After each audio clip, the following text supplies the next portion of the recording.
Jake had been on the road for 16 hours straight, his eyes gritty, his fingers gripping the wheel with a weary tension. The hum of his 18-wheeler, a steady companion, had become a lullaby threatening to drag him into sleep. He blinked hard, rubbing his face as he glanced at the GPS. Recalculating!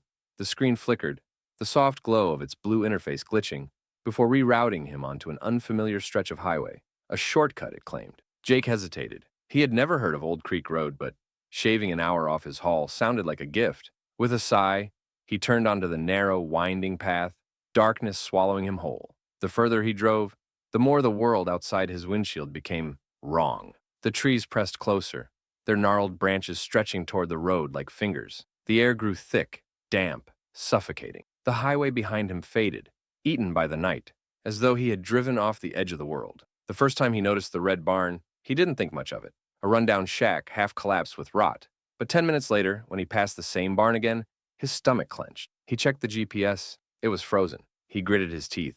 Maybe exhaustion was playing tricks on him. Maybe he was just seeing things. But then he saw her. A woman stood in the middle of the road, illuminated by his high beams. Her body was rigid, her hands hanging limply at her sides. Her dress was pale, torn, wrong, but it was her eyes, black, glossy pits reflecting his headlights, that made his breath catch in his throat. Jake slammed the brakes. His truck screeched to a halt, the tires skidding against the cracked asphalt.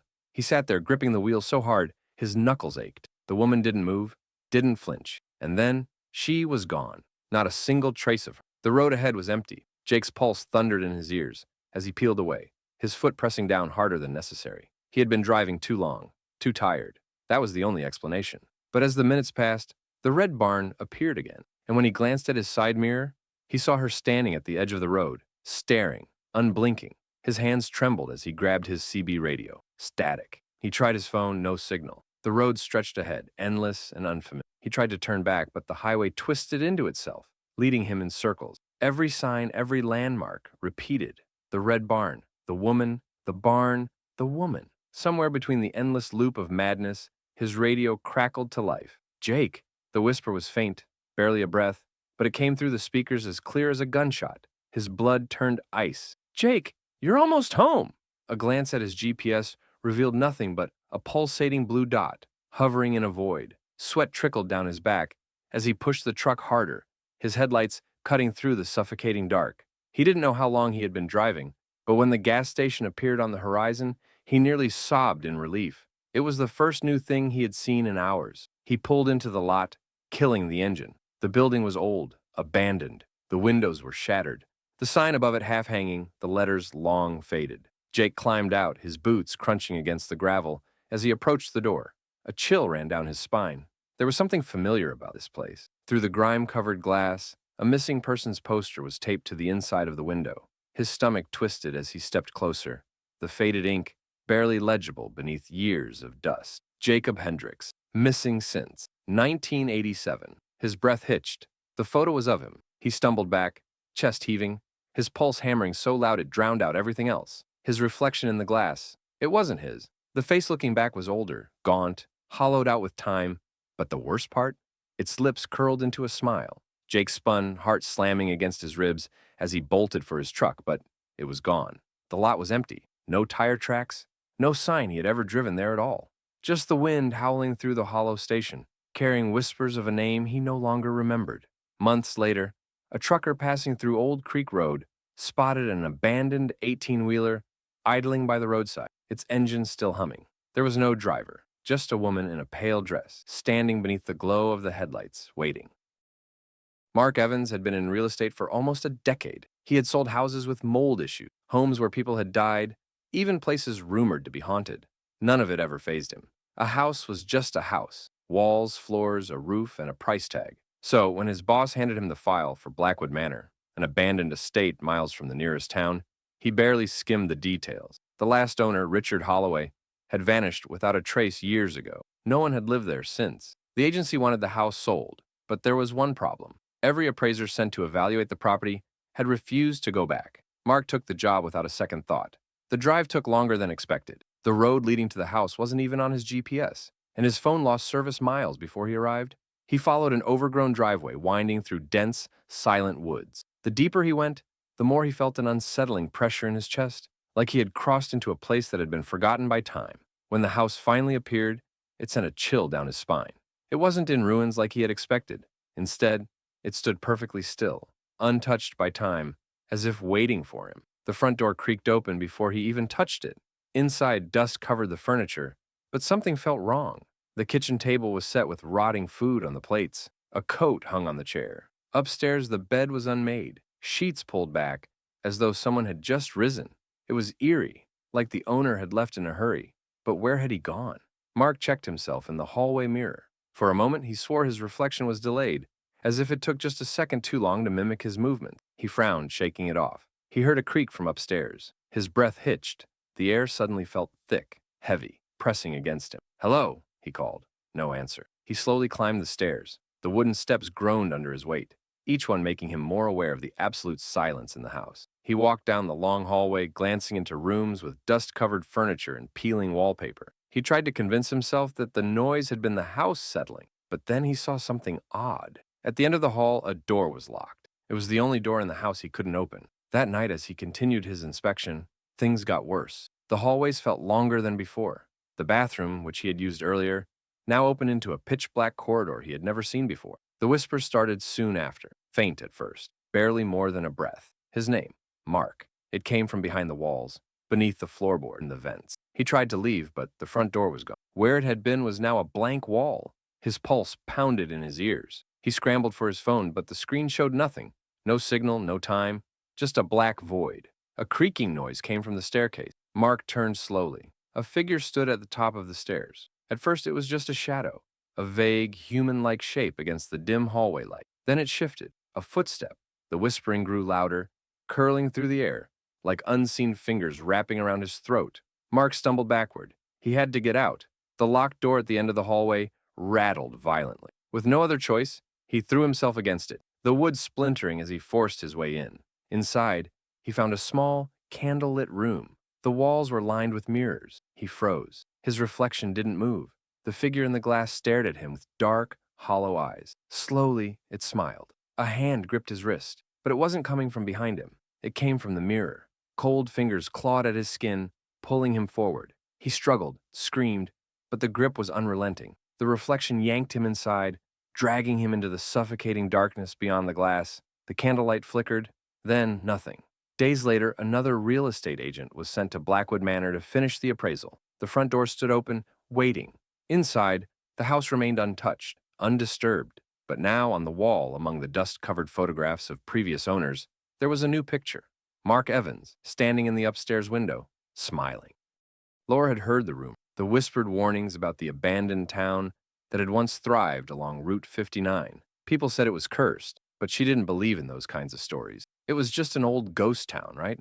The kind of place you'd visit for a thrill, take a few pictures, and leave. She was a writer, researching for her next project. A story about forgotten places, about towns that had disappeared from maps, faded into the shadows of history. The Vanishing Town, they called it. It wasn't even on the modern map anymore. So, when Laura found a vintage road sign for the town near the highway exit, she felt her curiosity spark, a perfect subject for her book. She decided to take the detour, a quick look around. Just an hour or two, enough to see what was left. As soon as she turned onto the narrow dirt road leading to the town, the air shifted. The lights seemed dimmer, the trees pressing in closer together, as if the forest itself wanted to swallow her up. She couldn't shake the feeling that she was being watched. When Laura arrived, the town didn't look as abandoned as she expected. There were no crumbling ruins, no overgrown weeds, just eerie silence. The houses, though empty, were well preserved, their windows clean, the doors intact. It was as if the town had simply stopped living one day and frozen in time. The streets were empty. No cars, no animals, not even the sound of wind. Just quiet. A suffocating, unnatural silence. She walked along the main street snapping pictures, but as the sun began to set, an odd sense of unease crept over her. That's when she noticed something that didn't make sense. There was a newspaper stand near the corner, its top covered in dust. But the newspapers were fresh, still readable. The most recent headline was from the day before. The Vanishing Town reappears. Town's residents mysteriously disappear again. Her heart skipped a beat. The date was strange, but what unsettled her more was the byline. It was her name. Laura's breath quickened. She took a step back, feeling a prickle of fear crawl across her skin. She had never written for a newspaper, and yet Here it was, a headline with her name on it. She reached out to touch the paper, and as her fingers brushed the edge, the whole stand shook, sending a ripple through the air. She jerked her hand back, staring at the stand. The weight of what had just happened hung heavy in the air. The air grew colder, and the sky turned an eerie, bruised purple. A soft, low hum began to reverberate through the ground beneath her feet. Then, in the distance, she heard something moving. Footsteps, quiet at first, but growing louder. A figure appeared in the distance. At first, she thought it was someone who had lived there, someone who had come back. But as they grew closer, Laura realized the figure wasn't quite right. It was too tall, its legs stretched unnaturally long. The shadow seemed to bend and twist like smoke in the breeze. Its face was hidden in the shadows of a hood, but there was something about the way it moved that felt wrong. The figure stopped abruptly, and just as Laura felt herself freeze, its head twisted toward her at an impossible angle. The eyes that peered out from the hood were not human. They were black voids, empty and endless. She gasped, stumbling backward, but the figure didn't move. It just watched her. Her hands trembled, reaching for her phone, but before she could even unlock it, a voice echoed in her mind. You shouldn't have come here. The voice wasn't hers. It wasn't even human. Laura turned and fled, her heart hammering in her chest. The town that had seemed so still and silent was suddenly alive, shadows flickering in the corners of her vision, whispering her name. The footsteps behind her grew louder. She ran faster, but no matter which way she turned, the town seemed to stretch on endlessly. The houses, the streets, all the same, repeating. Her breath came in ragged gasps, but every corner she rounded led her to the same spot. The town wasn't letting her leave. Suddenly, she found herself back at the newspaper stand. The figure was gone, but the paper still lay there, its headline glaring at her. Her name was still printed on the front.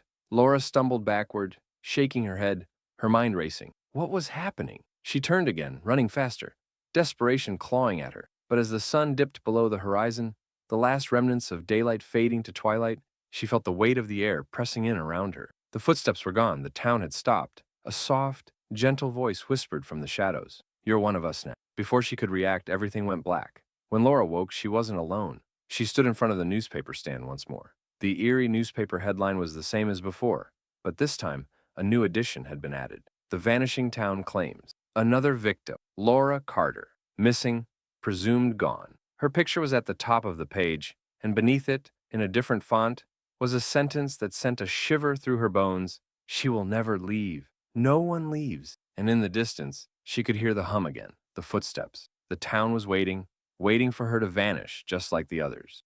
Tom had always been a skeptic. He didn't believe in ghosts, supernatural forces, or anything that couldn't be explained by science. But when he moved into the old farmhouse at the edge of town, the unsettling whispers from the neighbors made him curious. They warned him about it, said it had a history, a dark history. But Tom was used to old houses and odd stories. He bought the farmhouse cheaply and set about restoring it to its former glory, eager to prove he could make it his own. The first night he spent there, Tom felt nothing unusual. It was a quiet house. The old wooden beams creaked, the wind howled through the cracks in the walls, and the old pipes groaned, but nothing that couldn't be explained. Yet, as the days passed, something started to feel off. It started small. At first, Tom thought it was his imagination. A door left ajar when he was sure he'd shut it, a chair slightly out of place, footsteps when he was alone. He brushed it off as the house settling, or perhaps the wind causing things to shift, but the feeling of being watched never left. Every corner he turned seemed to hold something out of his reach, something just beyond his sight. The feeling worsened the third night. Tom woke in the middle of the night to the sound of soft whispering, distant voices murmuring just below the threshold of hearing. He jumped out of bed, heart racing, but the house was still. The whispering faded, leaving only the sound of his ragged breathing. The next morning, he inspected the house, but there was nothing to explain what had happened. The house was quiet, the walls were still, and everything was in its place. But that night, the whispering came again, this time louder. It was more distinct. Tom could hear the words, his name being called. Tom, Tom. It was barely a whisper, but it was enough to send a chill up his spine. He got up, heart pounding in his chest, and made his way down the hallway. The air felt thick, as if it was holding its breath, waiting for. As he reached the living room, the temperature dropped. He saw it then, a shadow barely visible in the dim light, moving just out of sight. The whispering grew louder, more urgent. Tom, come closer. His hands shook as he stepped forward. He didn't know why, but something pulled him forward. He walked toward the shadow, drawn by the voice. When he reached the center of the room, the temperature plummeted, and the shadow seemed to shift, forming into something solid. A figure, tall, with hollow eyes, its face obscured by darkness. Tom froze, unable to move, his throat tight with fear. The figure didn't speak. It simply reached out, its hand moving toward him. And then, just as quickly as it had appeared, the figure vanished. Tom staggered back, breathless, his heart pounding in his chest. He didn't know what he had just seen, but he knew he wasn't alone in the house. The next morning, Tom sought out the town's old historian, Mrs. Caldwell, who lived down the road. She was an elderly woman with a sharp memory and a deeper knowledge of the town's past. After he explained what had been happening in the house, she went quiet. "The house you're in, it's not just old, it's cursed," she said, her voice low.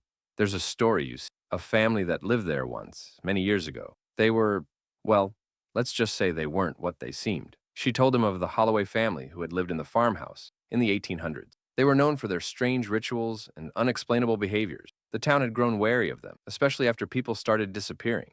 The Holloways were rumored to practice some form of dark magic, drawing the spirits of the dead into the house with them. It was said that they would summon things that weren't meant to be summoned. The family had eventually vanished without a trace, leaving behind only whispers of their dark deeds. Afterward, no one dared live in the house for long. Every time someone moved in, they'd leave within a few days, scared out of their minds. Tom, skeptical as ever, dismissed her story as superstition. That night, though, he didn't sleep.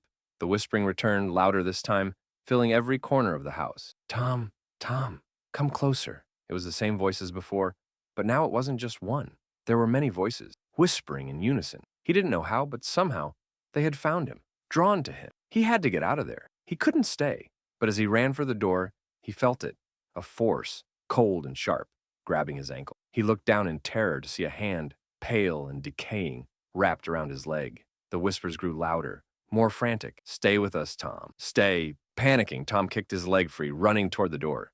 The house seemed to fight him, the walls shifting, the floorboards moving beneath his feet.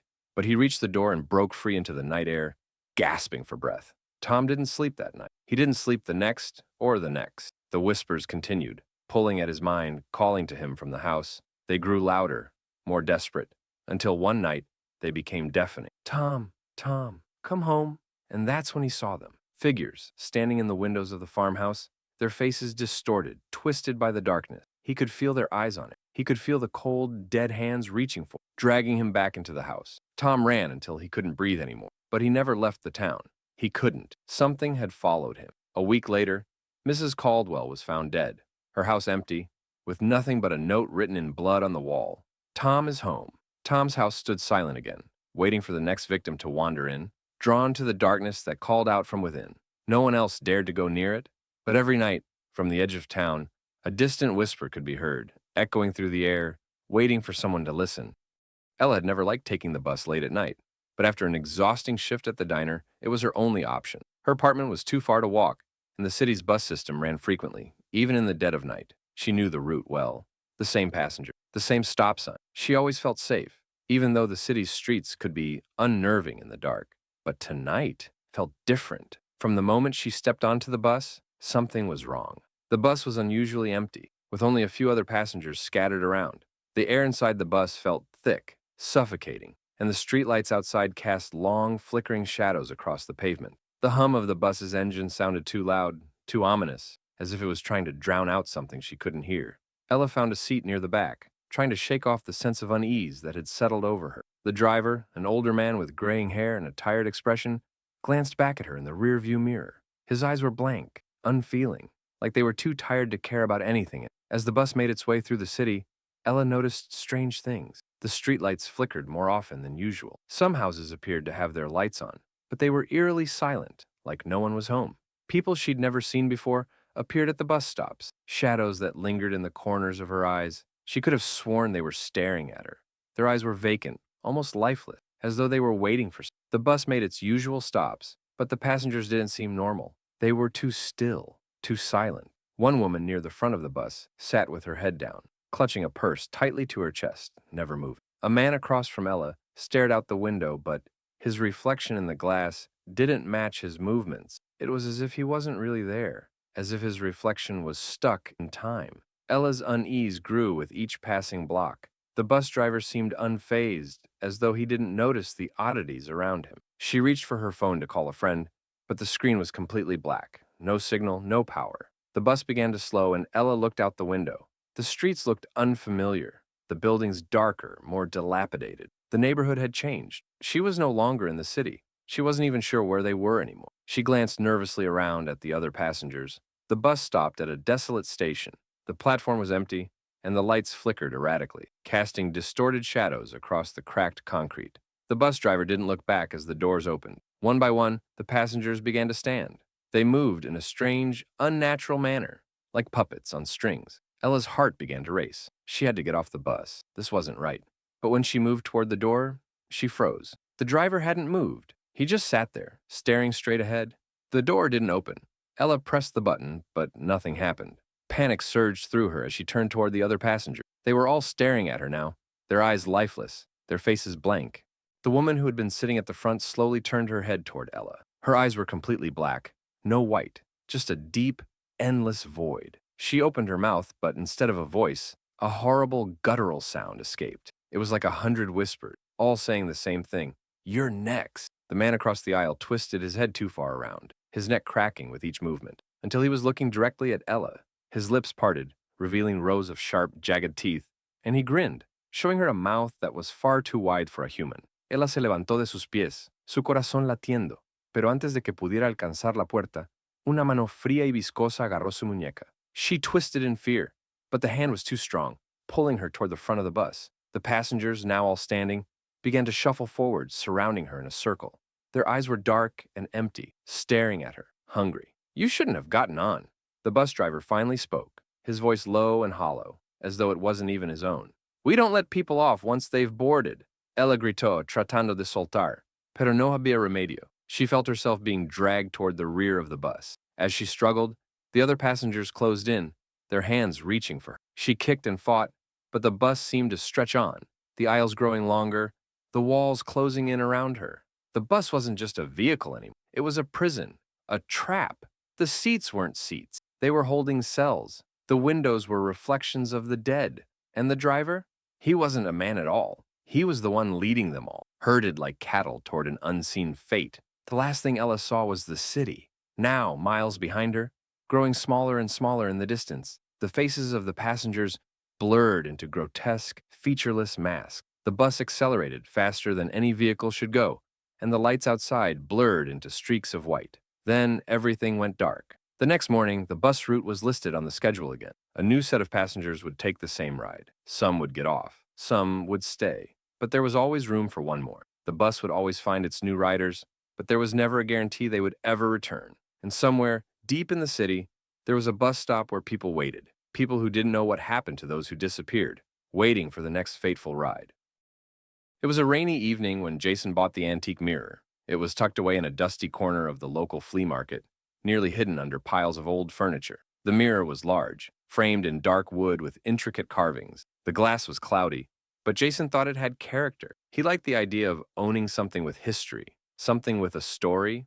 He didn't think twice about the odd feeling he got when he touched it, nor did he question the vendor's cryptic warning when she told him, "You shouldn't take that home." But Jason was young, eager to fill his new apartment with things that made it feel like his own. The mirror seemed like a perfect addition. He paid for it and carefully carried it back to his apartment, setting it against the wall of his bedroom. The first night was uneventful. He hung the mirror across from his bed, liking the way it caught the faint light from the street lamp outside. For the first time in a while, his apartment felt less empty. But then, just before sleep took over, Jason noticed something strange. In the reflection, there was movement, something out of place. At first, he thought it was just the shadows playing tricks on him, but the reflection was too clear, too real. In the mirror, someone stood behind him, their figure barely visible in the dim light. Jason spun around in bed, but the room was empty. His heart began to race. He dismissed it as his imagination running wild, too tired to make sense of it. The next few nights, the same thing happened. He would look into the mirror before bed and see the shadowy figure standing behind him, standing so still that it almost seemed like a reflection of his own movement. But when he would turn around, no one would be there. But it didn't stop there. Soon, Jason began to notice more things about the mirror. The reflection didn't just mirror reality, it began to shift. If he left a cup on the dresser, it would sometimes disappear from the roof, only to reappear somewhere else in the room. If he touched his phone, the mirror would show his hand hovering just above it, not making contact. The strange thing, though, was how the reflection changed him. It wasn't always him. Sometimes he looked different. He saw himself with darker circles under his eyes, his face paler, his features twisted, as if the reflection was mimicking his fears. It would show him staring blankly, as though he was no longer in control of his own body. Jason tried to ignore it at first, but over time, he couldn't escape the feeling that something was wrong. He started to feel like the mirror was watching him, like it was waiting for him to make a mistake, to give in to the strange force it exerted on it. He couldn't look into it for too long without feeling a deep sense of dread, a suffocating unease that seemed to seep from the mirror itself. His dreams became more vivid, more disturbing, filled with dark shapes and shadows that seemed to reach for him. One night after he returned home late from work, the mirror was different. It was no longer the same reflective glass he had once admired. It seemed almost alive now, the surface rippling like the surface of a pond disturbed by something just beneath. Jason could feel an icy chill coming from it, a breath of cold air that sent a shiver down his spine. The shadow in the mirror had taken on more form. Now it was distinct, a figure with no face, only empty, hollow eyes that stared at him in intensity that made him feel like he was suffocating. Jason couldn't tear himself away from it. His body refused to move. His fingers twitched, and he could hear the voice, a whisper, barely audible at first. "Come closer, come closer." The voice was low, an unearthly sound, and it made his blood run cold. Something pulled him forward, a force stronger than anything he could resist. He reached out to touch the mirror.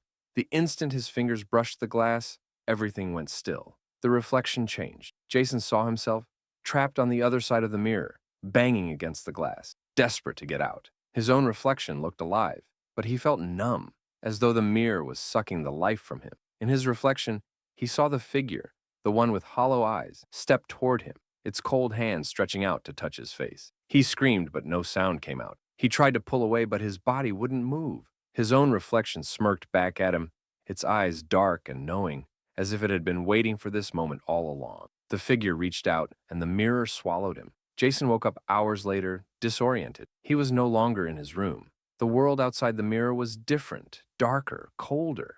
The reflection had become his reality, and his reality had become the reflection. He tried to move, but it was as if the glass had fused with his skin, his body encased in the cold, silent world behind the mirror.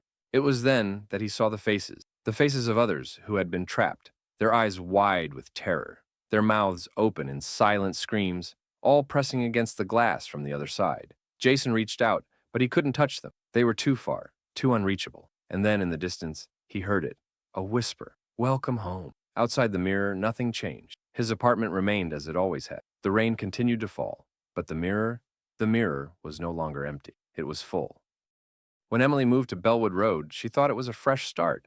The small house she bought was nestled between two towering centuries-old oaks, surrounded by woods that seemed to stretch endlessly. The house was a little rundown, with peeling paint and a faded charm, but she saw potential in it. She'd been through a tough breakup and needed a place to rebuild her life, a place far from the memories of her old home. Her first night in the house was quiet, almost too quiet. The wind howled through the trees outside, but the house felt strangely still. The air was heavy, as though the walls were holding on to something, a secret, a presence. She brushed it off as nerves, feeling out of place in a new environment. But as the days passed, strange things began to happen. It started with the creaking. At night, when the house was supposed to be silent, the floorboards would groan, echoing through the empty hallways. She'd get up to investigate, but there was never anything out of the ordinary. Just the empty rooms, the dim moonlight filtering through the windows. Then, the shadows. Sometimes, she'd see them flickering out of the corner of her eye, darting across the walls when she wasn't looking. They were never anything more than fleeting glimpses, but each time, her heart would race, her skin would prickle with cold. She tried to convince herself it was just the wind moving the curtains or the trees outside casting strange shapes. But deep down, she knew something wasn't right. One evening, as she sat in her living room, trying to focus on a book, she felt it, a sudden chill in the air, colder than it should have been for the season. The room went still, and the hairs on her neck stood on end. She heard a faint whispering sound, soft and distant, like someone was calling her name.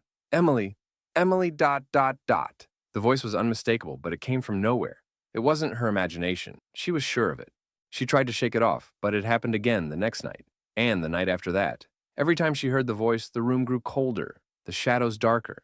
It was as if the house was alive, aware of her presence, pulling her deeper into its mystery. Desperate for answers, Emily went to the town's library. There, she met an old woman named Clara, who seemed to know more about the house than she let on. Clara was hesitant at first, but when Emily pushed, she finally revealed the truth. The house on Bellwood Road had a dark history. Decades ago, it had belonged to a family, the Millers. They were well known in the area, and their lives were filled with scandal and rumors. One winter, the entire family disappeared without a trace. The house was left abandoned for years, until it was bought by another family who moved in, only to leave months later, claiming they were being haunted. The house had been passed from one owner to the next, none staying for long. "Do you ever wonder," Clara said, her voice dropping to a whisper, "if it's not just the house that's haunted, but something in it? Something waiting?" Emily tried to brush off Clara's words, but they lingered, gnawing at her. That night, after returning home, she could no longer ignore the unease that clung to her. She went into the attic, the only part of the house she hadn't yet explored. The door creaked open, and the air inside was thick with dust, the smell of age and decay. As she stepped into the attic, a sudden cold gust of wind slammed the door shut behind her. She turned around, startled, but when she reached for the doorknob, she froze. There was something else in them, something moving. A dark figure, tall and indistinct, lingering in the shadows. It stood motionless, like it was waiting for her to approach. Emily's breath caught in her throat as she backed away, her heart racing. Then she heard it, a low, guttural growl, like something was just beyond her reach, staring at her from the dark. Suddenly, the figure lunged at her, a shadowy blur, and before she could react, everything went black. When Emily woke up, she was lying in her bed, drenched in sweat. Her head throbbed and her body ached. She couldn't remember how she had gotten back to her room, but she knew one thing for certain. The house was no longer just a house. It was a trap, a place where something ancient and malevolent had been waiting for her. The whispers had grown louder, more insistent, calling her name over and over again. The next few days were a blur. Emily couldn't shake the feeling that she was being watched. At night, she would lie in bed, staring at the shadows that stretched across the walls, waiting for the next whisper to come. Every night, it got worse. The cold became unbearable, the darkness more oppressive. She could feel the presence in the house, moving through the walls, getting closer, never allowing her to escape. Desperate, Emily contacted a paranormal investigator, a man named Robert, who had dealt with cases like this before. He came to the house, setting up his equipment, and immediately, he felt it. "There's something here," he said, his voice grim. "Something old, and it's angry." Robert led Emily into the basement, a cold, damp space beneath the house. As they descended the creaky stairs, they found an old, decaying journal, half buried beneath the floorboard. The journal belonged to none other than the Millers, the original owners. The final entry was chilling. "We can feel it now. It has found us. We've tried everything, but the house is alive. It hungers for us. If you find this, don't stay. It will claim you, just like it claimed us." As Robert read the words aloud, the temperature in the room dropped. The whispers began again, louder this time, swirling around them. Suddenly, the shadows in the corners of the room shifted, coalescing into a dark, formless shape that surged toward them. Emily screamed, but the words froze in her throat as the shape took form. It was the figure from the attic, its face now visible, a grotesque mask of agony and rage. It reached for them, its bony fingers stretched toward Emily, as if it had been waiting for her to come to it. With a final, desperate cry, Robert pushed Emily toward the door. The last thing she heard was his voice, calling out to her, "Run!" Emily didn't stop. She didn't look back. The house on Bellwood Road would never let her leave. Its curse had been sealed long before her arrival, and when she finally made it to the end of the road, she turned one last time to look back. But Bellwood Road was gone. The house was gone, and all that remained was the darkness that followed her, waiting. Jacob had always been fascinated by trains. The way they chugged along the tracks, their distant whistles echoing in the night, filled him with a strange comfort. It was a connection to something simpler, something he could never quite explain. So, when he moved to a small town on the outskirts of nowhere, he was drawn to the train station, a weathered, forgotten place with old, rusty tracks that led to nowhere. The locals told him the station had been abandoned for years. It was a relic of a time long past, when the trains ran more frequently and the town was bustling with life. But now, no one seemed to know why the tracks still existed, or why the old station still stood there, its windows cracked, its doors hanging loosely on their hinges. Jacob was intrigued. He often found himself walking to the station in the evening, watching the sun dip below the horizon as the wind whistled through the empty platform. One night, as he sat on the old bench, the hairs on the back of his neck stood on end. There was something off about the place. The station felt alive, in a way, the kind of alive that made his stomach twist. He shrugged it off, trying to ignore the feeling. It was just an old building, weathered by time and the elements. As he sat there, the faint sound of a train whistle reached his ears. He turned his head, his heart skipping a beat. The station hadn't seen a train in years, But now it seemed like one was approaching. A low rumble reverberated through the ground, and Jacob stood up, peering down the tracks. The headlights of an approaching train blinked into view, cutting through the darkness. He watched, wide-eyed, as the train appeared out of nowhere, its bright lights casting long shadows across the station. It was an old-fashioned steam engine, massive and imposing, with gleaming silver sides and thick clouds of steam trailing behind it. Jacob's heart pounded. It was so real, so tangible, and yet there was something wrong about it. The train was too loud, too present for a place that hadn't seen a train in years. The train pulled into the station with a groan, its wheels screeching as it came to a halt in front of him. The doors slid open, and a single figure appeared on the platform, a conductor in a dark uniform, his face shadowed by his cap. The man looked at Jacob with piercing eyes, his face expressionless. There was something unsettling about the way he stared, as if he were waiting for Jacob to make the first move. The conductor spoke, his voice low and gravelly. "You're late." Jacob was confused, his mind racing. "Late?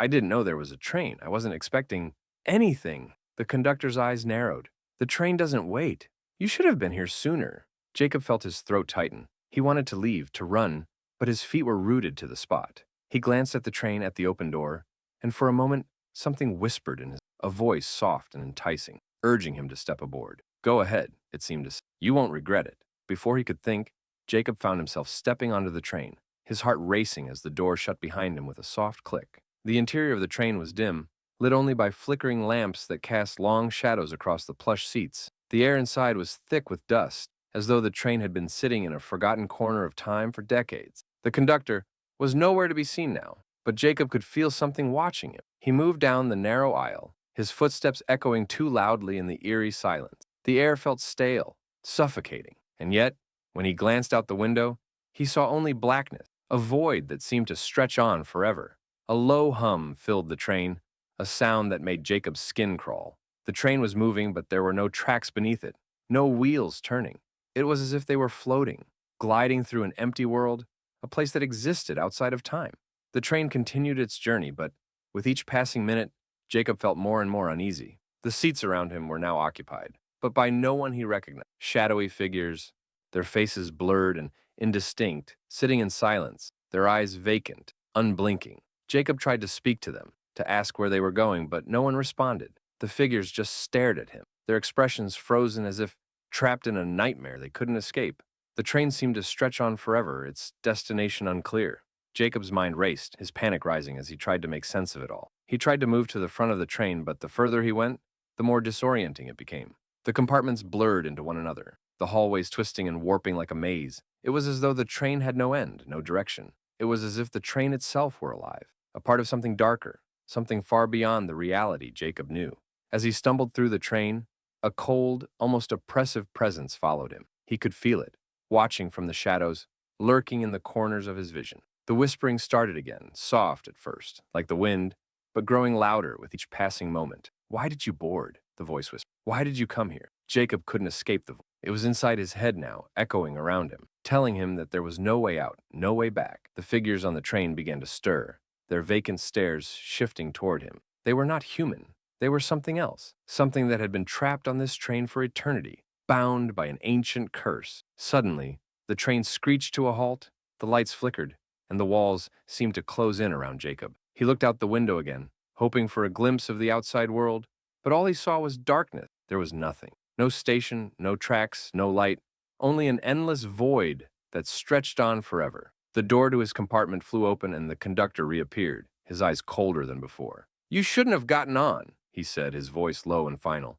"Now you're part of it." Before Jacob could react, the figures around him rose from their seats, their faces twisted and distorted, their eyes wide with hunger.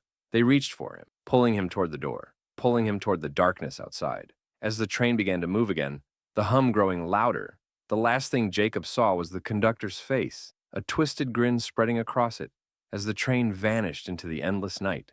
And in the silence that followed, there was only one thing left, the whisper, "You'll never." The vanishing train was gone, but its passengers, its victims remained, forever trapped, lost in the darkness between worlds.